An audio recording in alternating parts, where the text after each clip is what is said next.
up, folks? Antoine from Two Branch Farm. So today we are digging into our compost bin. We see I had wanted to stop putting stuff in here, but we didn't. I mean, we kept putting stuff in here. So we've even started in the middle bin. You can see as well, we done started building this up. And this one is the one that we actually went and bought worms to put in. So they keep this down pretty much. So we're still adding stuff to it as well. But we're getting ready to start doing some seedlings, and I wanted to try to get some out of here.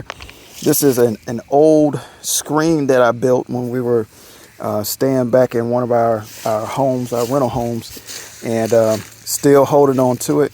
It's a manual process. I would like to get a barrel and, you know, something that we can tumble with a screen, but we hadn't gotten there yet. But starting to sift some out. You can see a little bit of it coming down there.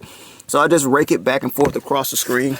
You know, just rake it back and forth kind of like this, and it just sifts through. And, you know, what falls through, what doesn't, I'll throw it back in there and let it continue doing what it do. And then I'll just keep digging from the bottom. I honestly didn't do a good job of turning like I wanted to, but I know this stuff has been sitting here a year, at least on the bottom. I probably turned it like maybe once or twice. So we can get something out of it, maybe not a lot, but it should be enough to mix with our perlite, and we have some cocoa core as well to mix in. So anyway, this is what it looks like, and stay tuned. Maybe I'll grab a picture of how much we get.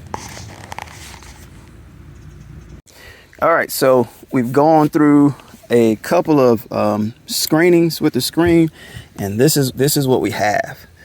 You can see it is nice and moist. It's alive. Been picking worms out. They still have a few roly-polies in here, but this is what we have. And this was only just a few screenings going through the screen. It wasn't a lot at all, but decided to go ahead and turn it over anyway. You can see how dark it is. So we should be able to come through here and get a good bit more out of here pretty soon, once things kind of dry out a little bit.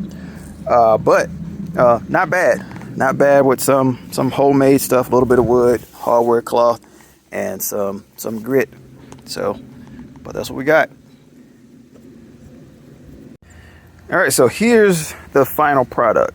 So after getting our compost and having it sifted it out, we mixed it with some cocoa core, which is like the coconut core pith. And then we have like a large bag of perlite, which is like about 4 cubic feet. And we do it all in equal parts. So this has the compost in it, has the perlite in it. And so this will be great starter soil for us. And we'll be using it to start our seeds with. So we have like a pretty good sized container, and use about one of the cocoa core bricks.